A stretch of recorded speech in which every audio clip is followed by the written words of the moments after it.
और उससे निकलना चाहते हैं, लेकिन उस गांव से बाहर नहीं निकल पा रहे। ये भी देखिए, मुख्तलिफ इलाकों में फैले हैं, मेरा छोटा भाई हिंदुस्तान से बाहर भी रहता है, लेकिन वो भी हर साल तकरीबन हिंदुस्तान आता है, हर साल तकरीबन हिंदुस्तान आता है। तो ये हमारे यहाँ की जो तहजीब है, हमारे यहाँ के जो असरात हैं, जो हमें बार बार हमें अपनी तरफ खींच के लाते हैं, वो मुझे लगता है कि सिर्फ मिथला ही हो सकता है। जहाँ हम लोग जिक्र करते हैं कि पान है, मखाना है, मछली है। हमारे एक साथी हैं, वो 4-5 साल पहले मुश्ताक भाई की दावत पे यहाँ तशरीफ लाए। मेरी मेरी फैमिली के अक्सर लोग बाहर हैं, घर में ताला अक्सर लगा रहता है, तो लेकिन बहन हमारी को उसने मछली बनाई और वो हम होटल में लेके पहुंचे।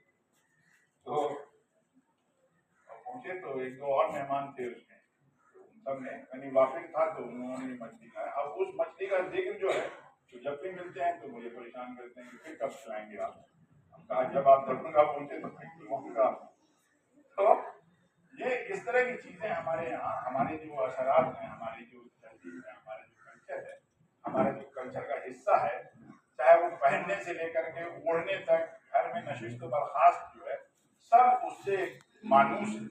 हम बहुत सारे काम ऐसे करते हैं, बहुत सारा खाना हमारे यहाँ से बनता है जो इस कल्चर के हिस्से से मुताबिकत रखता है। हम मजहब तो किसी और मजहब के हैं, जिस मजहब के भी हों, लेकिन जो कल्चर जो है, तहजीब जो है, तमद्दुन जो है, सिविलाइजेशन जो है, वो जहाँ से हम उठ के आते हैं वहीं की हमारे बात होती है। चाहे हम दुनिया में